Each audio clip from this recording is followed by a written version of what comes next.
Boa noite. Que bom estar em família, né? Eu digo sempre que Vila São José é a minha igreja, é sempre bom estar em família. Eu espero que vocês estejam bem descansados, porque essa foi a mensagem do pastor Ricardo hoje pela manhã. Os irmãos deveriam descansar, já preparando os irmãos para o culto da noite, que você sabia que ia demorar, né? Então, eu espero que todos estejam bem. Eu descansei, né? Então, eu estou descansado e sem pressa. Então, os irmãos, preparem-se. As meninas estão aí, Gisele fica de pé, Gabi, Carol estão conosco, né? Vieram todas dessa vez. Então, que Deus abençoe. Quem não conhece a gente, agora está conhecendo. A Gisele é mais bonitona, é minha esposa. E as bonitinhas são as filhas. Tá bom? Estão aí conosco. Eu tenho um convite aí para vocês aí que estão aqui. A Gabi está indo lá ajudar. Vê se vocês acham o convite que eu postei ontem. Ontem foi o aniversário de organização da Primeira Igreja Batista em Duartina, mas como nós não estaríamos lá, e a gente já tinha programado o nosso culto para o dia 31 de maio, então sei que vocês têm programação aqui, mas se alguém quiser ir, pastor Viana, pastor Neil, pastor Ricardo, liberar alguém para estar conosco lá, essa daí é a nossa igreja, lá em Duartina. São 27 anos de organização, mas são 47 anos naquela cidade. Vamos aproveitar esse dia, teremos batismo, teremos ceia, eu acho que vai ter bolo também. Então, os irmãos estão convidados para estar conosco. Vai ser em Duartina, os irmãos de Lupercio estarão lá também conosco nesse dia, vai ser uma grande bênção para todos nós. Mas é um privilégio estar aqui, desde já, agradecer o pastor Neil, o pastor Viana, que nos convidou para estar com os irmãos nessa noite tão especial, né? Não é sempre que a gente para celebrar ao nosso Deus pela vida de um dos seus servos, que tem servido com tanta fidelidade. Então eu quero, desde já, convidar você que abra a sua Bíblia no livro de Filipenses, capítulo 2. Nós vamos ler um texto um pouco grande e nós vamos estudar esse texto, mesmo sendo grande, esta noite, tá bom? Filipenses, capítulo 2. Hoje o Douglas não pôde vir conosco, porque ele está dirigindo o culto, né? Ele é o dirigente do culto hoje à noite em Duartina, então ele tinha compromisso, mas ele mandou um grande abraço a todos os irmãos, também o Maurício, a família dele também mandaram um abraço para os irmãos. Então, Filipenses capítulo 2, verso 17, diz assim: E ainda que seja oferecido por libação, sobre o sacrifício e serviço da vossa fé, folgo e me regozijo com todos vós, e vós também regozijai-vos e alegrai-vos comigo, por isso mesmo. E espero no Senhor Jesus, que em breve vos mandarei Timóteo, para que também eu esteja de bom ânimo, sabendo do vosso negócio, porque a ninguém tenho de igual sentimento, que sinceramente cuide do vosso estado, porque todos buscam o que é seu, e não o que é de Cristo Jesus. Mas bem sabeis qual a sua experiência, e que serviu comigo no Evangelho, como filho ao Pai. De sorte que espero vos enviar logo que tenha provido aos meus negócios. Mas confio no Senhor, que também eu mesmo em breve irei ter convosco. Julgai, contudo, necessário mandar-vos Epafrodito, meu irmão e cooperador, e companheiro nos combates, e vosso enviado, para prover as minhas necessidades, porquanto tinha muita saudade de todos vós, e estava muito angustiado de que tivesse ouvido que ele estivesse doente. De fato esteve doente, e quase à morte, mas Deus se apiedou dele, e não somente dele, mas também de mim, para que eu não tivesse tristeza sobre tristeza.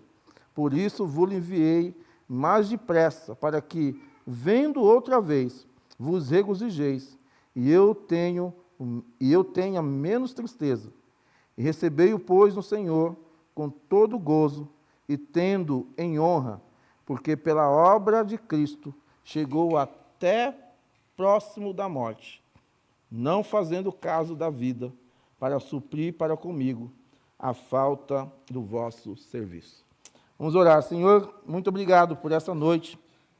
Obrigado por estarmos aqui com essa igreja amada, com esses irmãos, com amigos que estão aqui essa noite.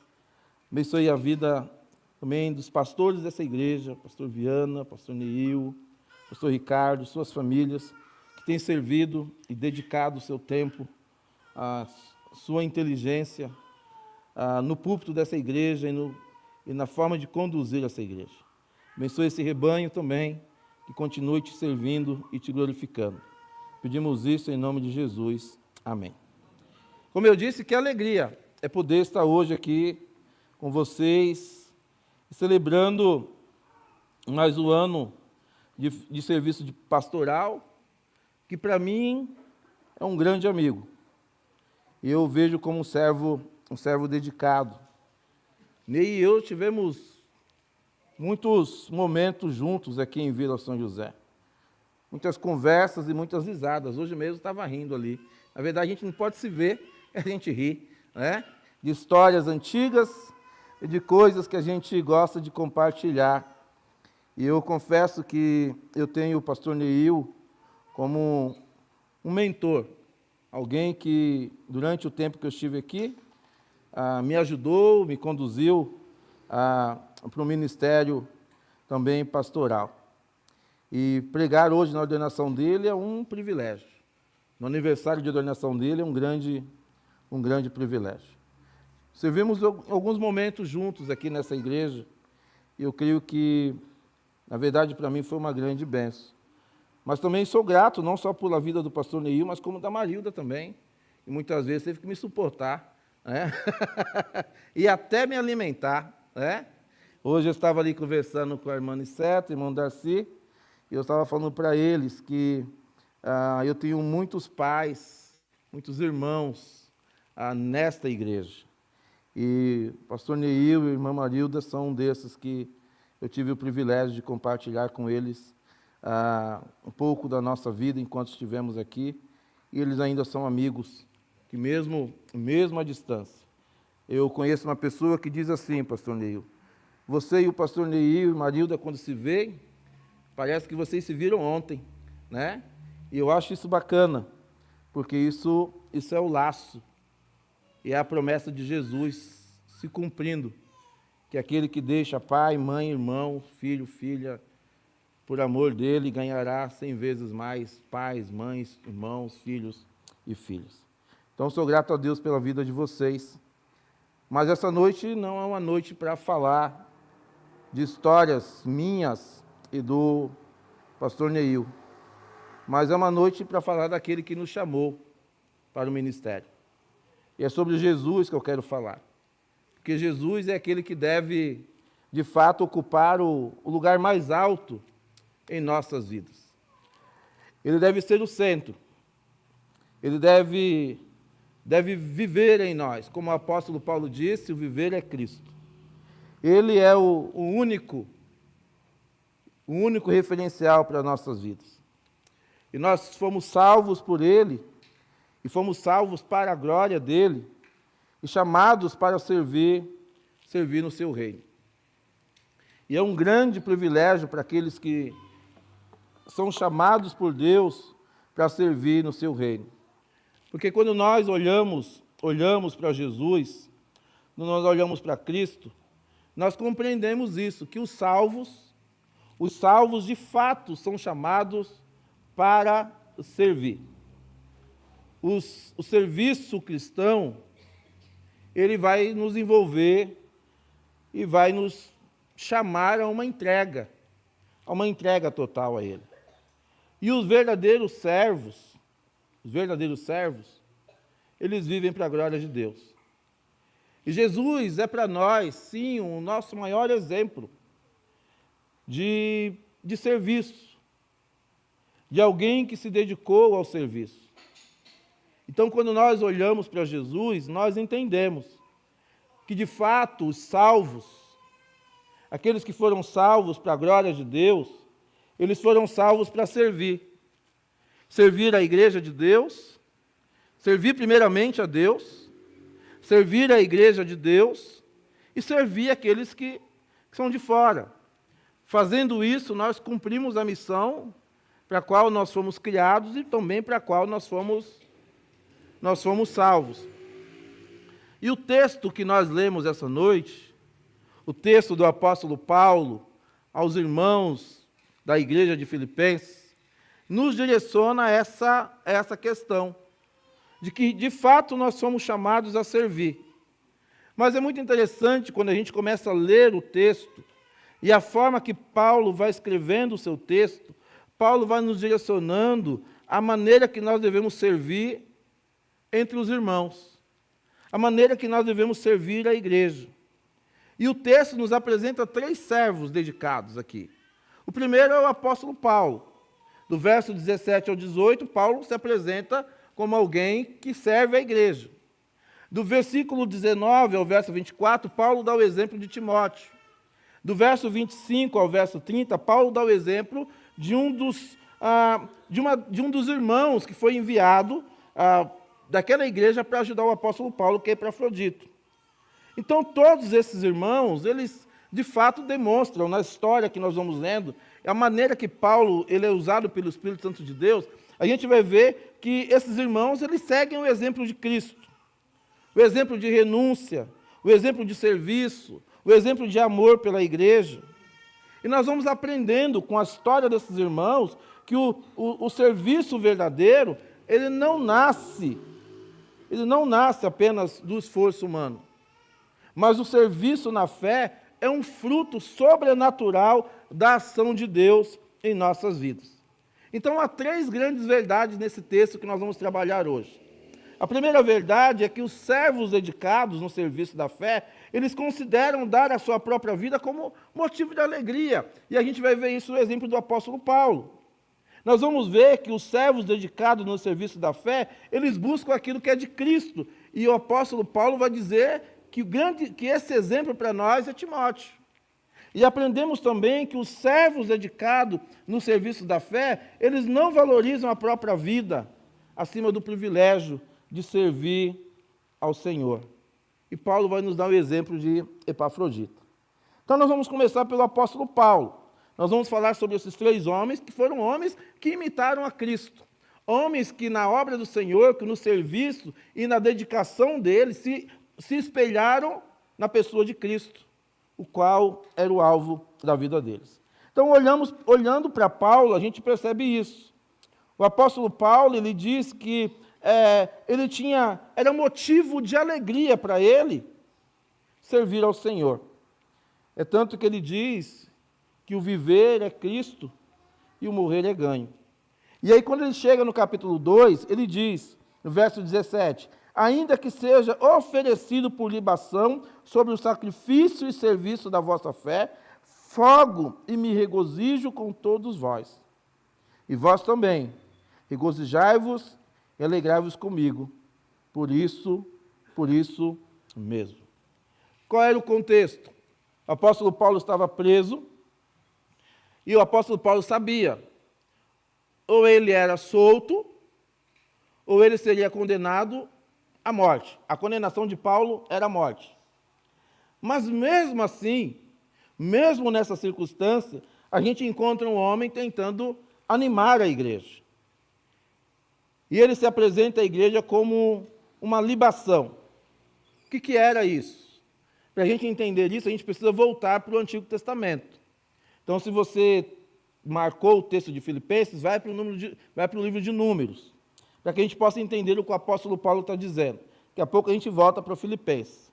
No livro de Números, capítulo 15, no verso 4 e verso 5, diz o seguinte: então aquele que apresentar a sua oferta ao Senhor, por oferta de alimento, trará 1/10 de flor de farinha misturada com a 4ª parte de um hin de azeite, e de vinho para libação, e preparação a 4ª parte.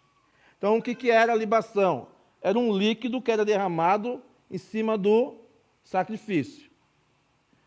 Era um líquido que era colocado ali para dar um aroma ao sacrifício.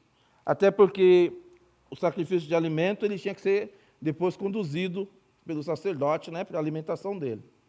Então, o que acontece? O apóstolo Paulo ele se refere como essa libação, como esse líquido que é derramado sobre o sacrifício, que é como se fosse uma oferta agradável ao Senhor. O que Paulo está dizendo? Paulo está dizendo, olha, a minha vida ele está sendo derramada em favor da igreja. Sabendo que a sua morte estava próxima, ou que poderia estar próxima, ele diz para a igreja, olha, a gente vai ver no texto que ele é grato à igreja pelo cuidado da igreja, porque Paulo não está escrevendo uma igreja desconhecida. Paulo está escrevendo uma igreja que o amava bastante. Paulo está escrevendo uma igreja que o estimava. Então, Paulo agradecendo a essa igreja, porque essa igreja tinha enviado uma oferta, Paulo diz assim, olha, eu conheço o sacrifício de vocês, e eu me coloco diante do sacrifício de vocês como esse líquido, essa libação que é colocada sobre o sacrifício. Quando a gente volta para Filipenses, no capítulo 4, a gente entende melhor o que Paulo está dizendo, porque no capítulo 4 aos Filipenses, no verso 15, Paulo diz o seguinte, e bem sabeis também, ó Filipenses, que no princípio do Evangelho, quando parti da Macedônia, nenhuma igreja comunicou comigo com respeito a dar e a receber, senão vós somente. Porque também uma outra vez me mandaste o necessário a Tessalônica. Não que procuro dádivas, mas procuro fruto que cresça para a vossa conta. Mas tenho recebido e tenho abundância.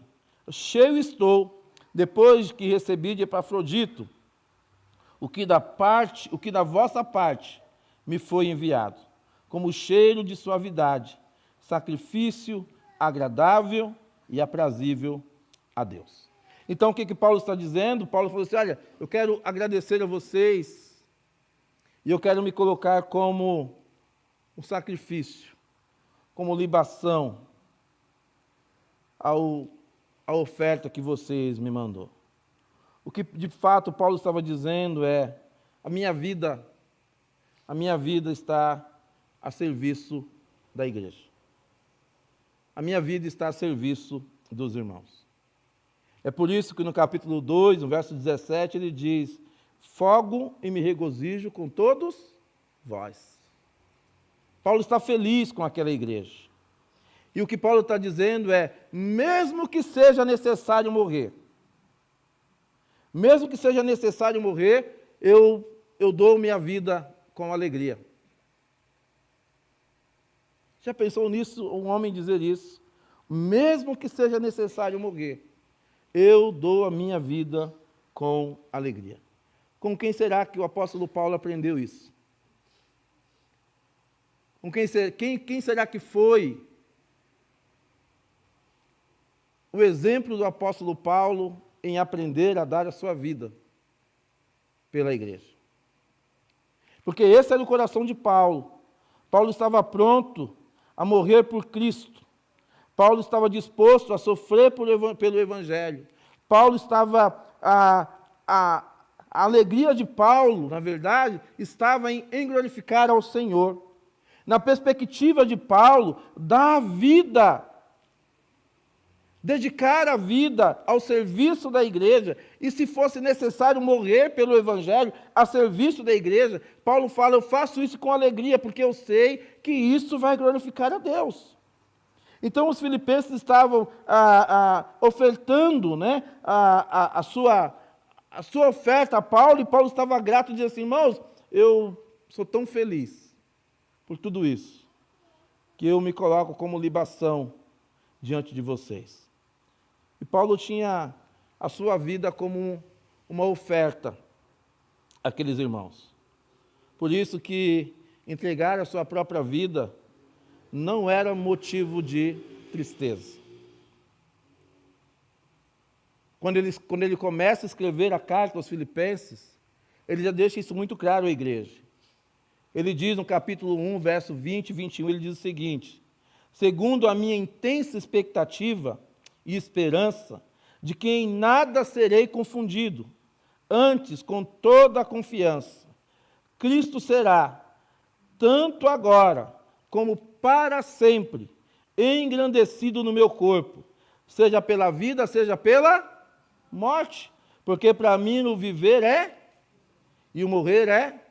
O que Paulo está dizendo: se for possível morrer, eu faço isso com alegria, e eu quero que a igreja se alegre. E aí é difícil entender, né, alguém pedir alegria na sua morte, né? Se fosse um pastor que fosse um mercenário, talvez a igreja se alegrava.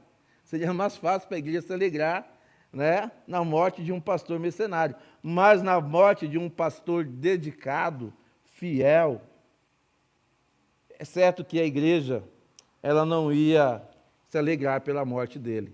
Mas Paulo está dizendo, se pelo trabalho de Cristo, se pelo amor que eu tenho a Cristo for necessário eu morrer, eu não tenho a minha vida por preciosa. Por isso que ele convoca os irmãos, no capítulo 3, verso 1, a se alegrar, a regozijai-vos. E ele diz: se alegre, porque se eu estiver sofrendo, se alegre, porque se eu estiver sofrendo, não é porque eu estou sofrendo, porque eu estou fazendo alguma coisa errada. Paulo, ele tinha a convicção de que o seu sofrimento, as suas prisões, era por causa do seu chamado, era por causa daquilo que Deus o chamou a fazer. E a pergunta que nós podemos fazer para nós mesmos é: será que isso é natural na vida de um homem? Será que esse chamado a dedicar a sua vida, a não ter a sua vida como preciosa pelo serviço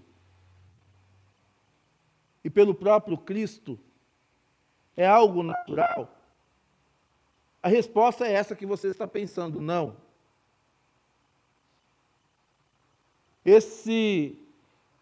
Nós não podemos chamar de sentimento, porque isso não é um sentimento, isso é um dom. Esse dom é sobrenatural. Isso é algo que somente Deus pode fazer na vida de um homem a qual Ele chama para o ministério. O que Paulo está ensinando aqui, à igreja dos Filipenses, não é algo normal. Não é algo que nós encontramos por aí a todo momento.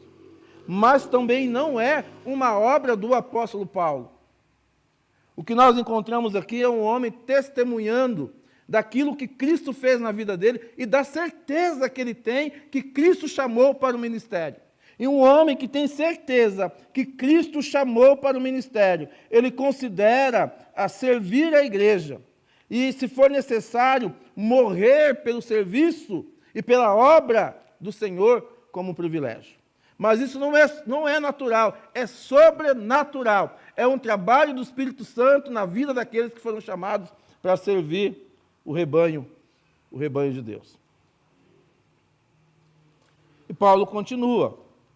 Após ele falar do seu exemplo, ele dá o exemplo de um outro servo, que no serviço da fé buscava os interesses de Cristo. Paulo fala sobre Timóteo.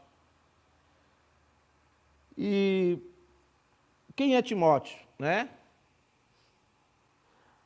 O pastor Viana, acho que umas quartas-feiras atrás, o pastor Viana pregou sobre Timóteo aqui.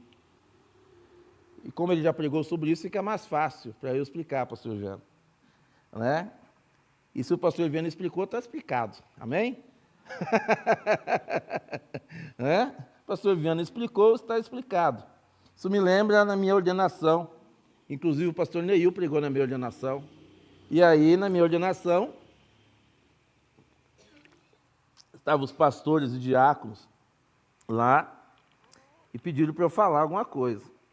E aí eu lembro que eu disse assim para eles, olha, tudo que eu vou dizer aqui, eu aprendi com vocês. Então, se alguma coisa der errada, o problema não é meu. E aí, todos aqueles dias, pastor Neil, aprovaram, né? Porque quem ia falar que estava errado, né? Se eu aprendi com vocês. Então, se o pastor Viana falou, está falado.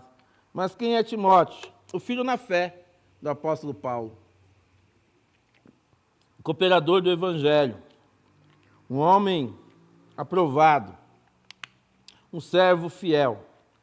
Um jovem. Quando Paulo o conheceu, era apenas um jovem. Comprometido com a igreja e comprometido com o Evangelho. Um servo dedicado. E Timóteo não era alguém desconhecido da igreja dos Filipenses. Na verdade, a igreja nasceu com a ida de 3 missionários daquela cidade, lembra?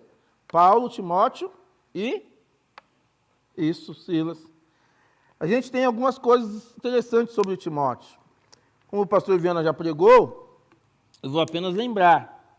A sua mãe era judia, seu pai era grego. A gente tem a notícia que desde pequeno ele aprendeu do Evangelho. E isso é de suma importância, porque isso demonstra o fato dele tão jovem estar servindo no ministério, porque desde pequeno ele aprendeu da verdade. A Bíblia diz que a sua conversão se deu na primeira viagem missionária de Paulo, e já na segunda viagem ele passou a cooperar com o apóstolo Paulo. A gente tem um texto nas Escrituras que não nos deixa muito claro se Timóteo também foi preso, ou se ele apenas visitou o apóstolo Paulo nas suas prisões, mas que de fato, em algum momento, ele esteve na prisão. A Bíblia diz que ele era um jovem tímido, ele tinha um problema de saúde, a gente lembra disso, que Paulo manda até ele tomar um pouco de vinho misturado com água, porque ele tinha um problema de estômago. E aonde que Timóteo entra nessa história? Paulo desejava enviar alguém àquela igreja. Lembra-se que Paulo estava preso. Mas ele desejava enviar alguém à igreja em Filipe. E aí, ele diz assim no verso 19, espero no Senhor, que em breve vos mandarei quem? Timóteo. Ele falou assim, se Deus permitir, em breve eu vou mandar Timóteo. Lembre-se, Timóteo não era alguém desconhecido daquela igreja. Mas Paulo tinha esse costume de enviar alguém. Inclusive, quando a gente lê a carta de Paulo aos Coríntios, no capítulo 4, no verso 17 de 1 Coríntios, Paulo faz menção também de enviar Timóteo, né? Quando ele diz assim, 1 Coríntios 4, 7. Por esta causa vos mandei Timóteo, que é meu filho amado e fiel no Senhor, o qual vos lembrará os meus caminhos em Cristo. Olha que interessante que Paulo está dizendo acerca de Timóteo. Eu vou enviar ele porque ele vai lembrar vocês acerca dos meus caminhos em Cristo, como por toda parte ensino em cada igreja. Então perceba que Timóteo não era alguém inexperiente. Paulo sabia o porquê enviá-lo. E Paulo confiava nele. E mais do que isso, por que Paulo confiava nele? Porque ele fazia o trabalho com excelência. Ele fazia o trabalho com excelência. Então, quando a gente percebe no texto o cuidado que Paulo tinha com as igrejas, e Paulo era extremamente zeloso com as igrejas, Paulo não era um pastor relaxado. Ele era um homem zeloso com a igreja, e ele cuidava das igrejas que foi implantada através do seu ministério, ele tinha um cuidado com essas igrejas, e era um cuidado extremo. Paulo diz assim, olha, eu vou enviar Timóteo, porque ele é um homem de confiança. Mais do que isso, ele é um filho amado. Não era apenas um jovem comum, mas alguém com um profundo desejo de buscar o interesse de Cristo. E Timóteo é descrito nas Escrituras como um jovem de fé, não...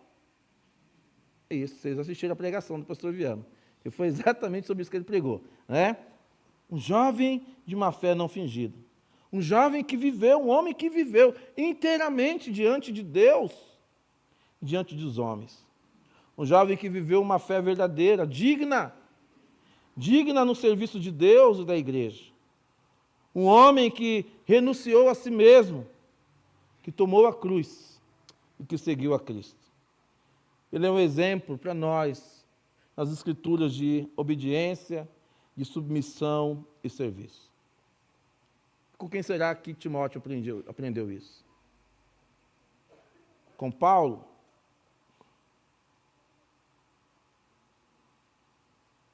Será que foi só com Paulo que ele aprendeu isso? Não, ele aprendeu com Cristo. Cristo era o referencial da vida dele, como Cristo era o referencial da vida do apóstolo Paulo. E Paulo destaca algumas características de Timóteo. Por exemplo, Paulo diz que ele era um servo que se preocupava genuinamente com as pessoas. Olha o verso 19 e 20. Espero no Senhor, que em breve, de Filipenses 2, nosso texto. Filipenses capítulo 2, verso 19. Espero no Senhor Jesus, que em breve vos mandarei Timóteo, para que também esteja de bom ânimo, sabendo do vosso negócio. Porque a ninguém tenho de igual sentimento, que sinceramente cuide do vosso estado.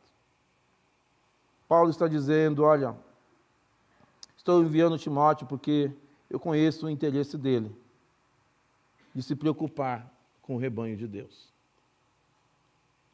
Essa é uma das características que um pastor deve ter. A preocupação genuína com as pessoas, com o rebanho de Deus. Timóteo era um servo aprovado. Paulo diz, bem sabeis qual a sua experiência. Ele não era um servo desaprovado. Ele era um servo que servia como um filho. Paulo diz, serviu comigo no Evangelho como um filho ao Pai. Timóteo não se colocou como dono da obra, mas como um cooperador. Ele não competia com o apóstolo Paulo. Ele não estava sendo enviado, não está vendo? Paulo está preso, agora quem manda aqui sou eu. Não, ele estava lá para continuar confirmando o Evangelho e cuidando. E de alguma maneira tranquilizando o coração do apóstolo Paulo que estava preso. Era um homem que não buscava posição, mas que buscava servir ao Senhor. E o verdadeiro servo aprende a colocar os interesses de Cristo acima dos seus próprios interesses. Porque isso também é um fruto sobrenatural de Deus na vida dos seus servos. Paulo diz, Timóteo, ele busca os interesses de Cristo. E Paulo diz assim, há muitos que buscam seus próprios interesses. Mas ele fala, eu confio em Timóteo, porque o interesse dele não é pessoal. Porque talvez o que Paulo estava tentando dizer é, ele não tem o rebanho como o seu rebanho. Ele entende que somos apenas cuidadores do rebanho do sumo pastor. É isso que o apóstolo Pedro nos ensina, que nós cuidamos. Aqueles que são chamados para o ministério pastoral, eles apenas cuidam, não do rebanho que é seu, mas do rebanho que já tem um dono, o Senhor Jesus Cristo. Porque, de fato, quem morreu na cruz não foi nós, pastores sobre os seres humanos. E não adiantaríamos nós nem ousar a dizer que, eu vou para a cruz. Não adiantaria nada. Nenhum de nós que estamos aqui para a cruz. Não adiantaríamos nos sacrificarmos. Jamais conseguiríamos dar a vida pela igreja. Mas Cristo é aquele que deu a vida pela sua igreja. Ele morreu pela sua igreja. E eu digo que não há nada mais precioso para nós de sabermos que somos rebanhos, fazemos partes do rebanho da qual o pastor é Cristo. Porque Ele é aquele que não falha. E Ele é o pastor descrito no Salmo 23, como foi dito hoje pela manhã, pelo pastor Ricardo. O pastor que cuida que cuida das suas ovelhas e que jamais, jamais nos decepciona. Por isso nós servimos a Cristo. Por isso o servo, o verdadeiro servo, aprende a colocar os interesses de Cristo acima dos seus próprios interesses. Mas isso não é natural, é sobre-humano, é sobrenatural. É a ação do Espírito Santo de Deus na vida daqueles que Deus separa para auxiliar no cuidado e na administração do seu rebanho. Porque só quem pode fazer isso é Cristo. Mas Paulo fala sobre um outro homem, Epafrodito. Um homem que não é muito conhecido. A Bíblia pouco fala sobre ele. Mas é muito interessante o que Paulo fala sobre esse homem. Fala que ele foi um servo que arriscou a sua própria vida. Olha os versos 25 a 30. Julguei, contudo, necessário mandar-vos Epafrodito, meu irmão, cooperador e companheiro nos combates, e vosso enviado para promover as minhas necessidades. Porquanto tinha muita saudade de todos vós, e estava muito angustiado de que tivesse ouvido que ele estivesse doente. E de fato esteve doente, quase à morte, mas Deus se apeidou dele. E não somente dele, mas também de mim, para que eu não tivesse tristeza sobre tristeza. Por isso vos enviei mais depressa, para que, vendo outra vez, vos regozijeis, e eu tenha menos tristeza. Recebei, pois, do Senhor, com todo o vosso gozo, e tende-o em honra, porque pela obra de Cristo chegou até bem próximo da morte, não fazendo caso da vida para suprir para comigo a falta do vosso serviço. Epafrodito, Paulo descreve como um irmão, como um cooperador, como companheiro nos combates. Um homem que foi enviado pela igreja para cuidar de Paulo, provavelmente para trabalhar, e a partir do trabalho dele, dar o sustento a Paulo na prisão. A igreja o envia com uma oferta, e era uma quantidade razoável de dinheiro.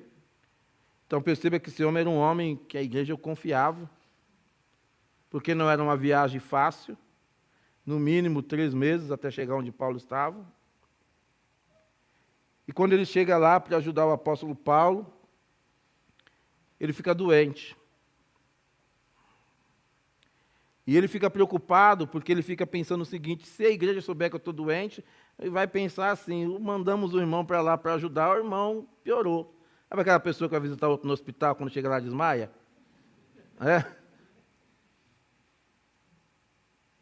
Eu já conheci casos assim. A pessoa sai, como está a pessoa lá dentro? Lá dentro eu não sei, mas eu estou mal. Né? Qual é a notícia que você tem? Da pessoa eu não sei, mas eu estou morrendo. É mais ou menos isso que aconteceu com o Epafrodito. Ele ficou doente. E quase à morte. Mas Paulo diz, mas ele é um homem comprometido com a obra. Ele é um cooperador fiel, companheiro de batalha, um servo enviado pela igreja, um irmão amado, um cooperador, um companheiro nos combates, um servo enviado pela igreja. Coisa interessante, né? Um homem disposto a sofrer pela obra. E Paulo diz que ele arriscou a sua própria vida. Paulo, escrevendo, relatando da viagem, né, de como foi, Paulo relata à igreja de Filipenses: olha, quando ele chegou aqui, ele ficou doente, mas eu quero dizer para vocês que esse homem que vocês enviou, que ele ficou até angustiado, entristecido, por ter ficado doente, e de vocês ficarem sabendo que ele ficou doente. Ele ficou constrangido e do que a igreja iria pensar. Mas Paulo diz assim, deixa eu dizer algo para vocês, esse homem arriscou a sua própria vida. Um homem que arriscou a sua própria vida. Um homem que a sua maior preocupação não era consigo mesmo, não era com a sua saúde, com o seu sofrimento, mas era com a igreja. Perceba que em todo o relato de Paulo, esse homem, falando de Epafrodito, o relato é, esse homem está preocupado com a obra e com a igreja. A preocupação dele não é de imediato com a sua enfermidade. Ele está preocupado que ele está enfermo, porque ele vai estar pensando do que a igreja pode pensar. Mas ele não está preocupado com a sua enfermidade. Ele está preocupado com a glória de Deus. Por isso ele arriscou sua própria vida. Porque pela obra de Cristo, olha o que Paulo diz no verso 30, porque pela obra de Cristo, chegou até bem perto da morte, não fazendo caso da vida. Esse é o exemplo de alguém que não fez a sua vida prioridade. De alguém que estava disposto a sofrer e servir até a morte por causa de Cristo. E aí Paulo diz o quê? Paulo fala assim, ele vai voltar. Mas quando ele chegar aí, eu não quero que ninguém constrangendo ele, porque ele ficou doente e quase morreu. Olha o que Paulo diz no verso 29. Recebei-o, pois, no Senhor, com todo gozo, tendo em honra. E Paulo diz o motivo, porque ele é um homem comprometido com a obra, um cooperador fiel, um companheiro nas batalhas, um servo enviado. Isso é de Epafrodito. Paulo manda a igreja recebê-lo com honra. Paulo manda a igreja valorizar o trabalho daquele homem. Porque servos que vivem para Cristo são presentes de Deus no meio do seu povo. E devem ser honrados e cuidados pela igreja. E Epafrodito nos ensina que o verdadeiro servo, ele não vive para si mesmo, mas ele vive para servir. Ele entende que o reino de Deus vale mais do que o conforto dessa vida. Ele entende que segurança ou reconhecimento não é mais importante do que servir ao Senhor e servir os irmãos por causa do Senhor. Então, o desejo de servir ao ponto de sacrificar a sua própria vida, irmãos, também não é um fruto natural do esforço humano. É a ação sobrenatural de Deus na vida dos seus servos. E quando nós olhamos para Paulo, quando nós olhamos para Timóteo, para Epafrodito, nós percebemos algo em comum entre esses três homens. O que eles tinham em comum? O desejo de servir a igreja de Cristo e de imitar a Cristo. É isso, pastor Viana, pastor Neil, pastor Ricardo, que a igreja espera de nós como pastores. O desejo de servir a Cristo e a igreja e imitar a Cristo acima de tudo. É esse o nosso chamado. Paulo estava disposto a derramar a sua própria vida como oferta, a exemplo de Jesus, que deu a sua vida à igreja. E que não teve a sua vida como preciosa, mas ele veio e ele diz, não para servir, mas para ser servido e derramar, doar a sua própria vida como oferta à igreja. Ele diz que a vida dele ninguém tirou, ele deu a sua própria vida. Ele se entregou à igreja. Timóteo buscava os interesses de Cristo acima dos seus próprios interesses, assim como Cristo, que tinha como único objetivo glorificar ao Pai. Submeter a um plano perfeito de redenção, do qual ele seria o sacrifício. Os interesses de Cristo eram os interesses do seu pai. Os interesses pessoais de Cristo eram os interesses do seu pai. Por isso que aos 12 anos, quando seus pais vão buscá-lo no templo, após os pais perceberem que ele não estava voltando para casa, quando os pais chegam ali no templo, ele diz para os seus pais: eu estou aqui fazendo as coisas do meu pai.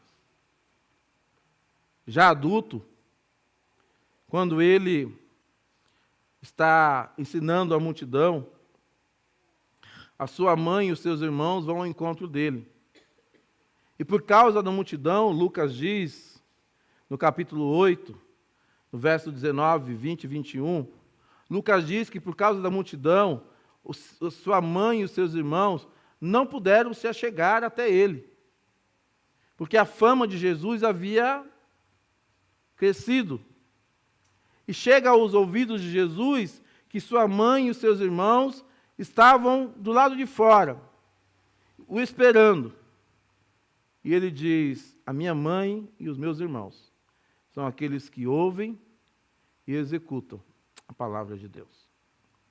Porque os interesses de Cristo eram os interesses do seu pai.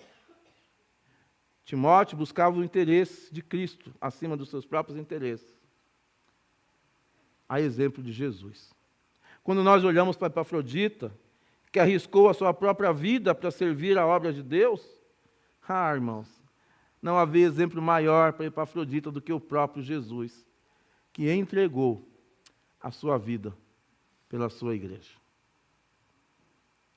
Esses 3 homens tinham esse profundo desejo de servir a igreja e de imitar a Cristo. Porque esses 3 homens entenderam que servir vale mais do que viver para si mesmo. E eu creio que esse também é o fundamento, é o que fundamenta o ministério pastoral. Um pastor fiel à palavra de Deus, ele entende que é necessário o amor por Cristo. Ele entende que é necessário o amor pela igreja de Cristo. Ele entende que, de fato, é preciso, muitas vezes, renunciar. E que é necessário dedicação. E ninguém permanece servindo há 20 anos, com fidelidade, com amor, com cuidado, simplesmente por esforço humano. Eu tenho conversado com alguns pastores que eles entendem o peso do ministério pastoral e da dificuldade, e que ao passar dos anos isso vai ficando mais difícil. Mas eu tenho tentado ajudar esses pastores, dizendo para eles que nosso chamado não é algo natural, é sobre-humano. E que ninguém permanece servindo por tanto tempo, se não for pela ação do Espírito Santo em nossas vidas. Então, essa noite, ao celebrarmos 20 anos do ministério pastoral, pastor Neil, nós damos graças a Deus pelo que Deus tem feito na sua vida, pastor Neil. Porque nós entendemos, eu como seu amigo, como o seu filho na fé, eu entendo que isso não é algo natural, é sobrenatural de Deus na sua vida. Dirigir um rebanho com mais de 200 pessoas não é algo natural, é sobrenatural. E um homem que entende que o ministério não é uma posição, mas é um privilégio de servir ao Senhor, tem que ser cuidado e amado pela igreja, para a honra e para a glória de Deus. Assim como Paulo, Timóteo e Epafrodita, o verdadeiro servo aprende que servir ao rebanho, na verdade, é primeiramente servir o Supremo Pastor. E nós devemos fazer isso com dedicação no ensino à palavra, com fidelidade no cuidado das almas, com amor pela igreja de Cristo, com disposição para servir, mesmo em tempos difíceis. Porque no final, o ministério pastoral, ele aponta para Jesus. Ele aponta para Cristo. Então, que Deus continue fortalecendo não só o pastor Neil, mas os pastores dessa igreja. E vocês possam continuar firmes, sabendo que o que vocês fazem não é um trabalho humano, mas é um trabalho pela ação do Espírito de Deus na vida de vocês. Que a igreja, que esta igreja jamais esqueça de honrar aqueles que têm gastado as suas próprias vidas ao serviço do povo de Deus. Porque no fundo, irmãos, para todos nós, todos devemos entender o que Paulo falou aos Filipenses no capítulo 1, verso 21. Porque para mim o viver é Cristo. E eu tenho certeza que o desejo do coração dos pastores dessa igreja, e hoje especificamente o pastor Neil, é que no fim a igreja possa entender isso. O viver é Cristo. Nós somos passageiros. Nós vamos embora. Recentemente, eu e o Maurício encontramos uma pessoa de uma igreja muito antiga. Uma igreja batista, talvez uma das mais velhas no Brasil. E eu e o Maurício tivemos o privilégio de conhecer um dos pastores dessa igreja que ficou lá por mais de, 50 anos. E nós, empolgados, fomos falar com essa pessoa sobre esse pastor que nós o conhecemos. E ele não conhecia. Porque ele já tinha passado, não era da época dele. Ele já não sabia. Ele falou assim, eu já ouvi falar. Porque nós passamos, pastor Jean. Ricardo, você é o mais novo de todos que estão aqui. A gente passa. Mas Cristo permanece. Então que vocês continuem fiéis a Cristo, porque vale a pena viver para Cristo. Vale a pena servir a Cristo. Vale a pena gastar a vida por Cristo e pela a sua igreja. Porque para mim o viver é Cristo. Era esse o desejo e o sentimento que havia no coração de Paulo, de Timóteo e de Epafrodito. O viver é Cristo. E o desejo deles era imitar a Cristo. Que todos nós possamos essa noite ter o desejo de imitar a Cristo. Vamos orar. Pai, obrigado por essa noite. Obrigado pela vida do pastor Neil, pela vida dos pastores dessa igreja, pela essa igreja, pelo que o Senhor tem feito através dela, nesse bairro, nessa cidade, em outras cidades. Nós agradecemos pelo teu cuidado, pelo cuidado que o Senhor tem tido em manter essa igreja fiel, e que essa igreja possa ser bem pastoreada, ser sempre bem cuidada pelos homens que o Senhor coloca nesse púlpito. Nós pedimos isso em nome de Jesus. Amém e amém. Deus abençoe os irmãos. Eu ia falar, estamos encerrados, eu estou lá, né? Mas continua, né? Afinal de contas, estamos descansados. O pastor Ricardo mandou todo mundo descansar.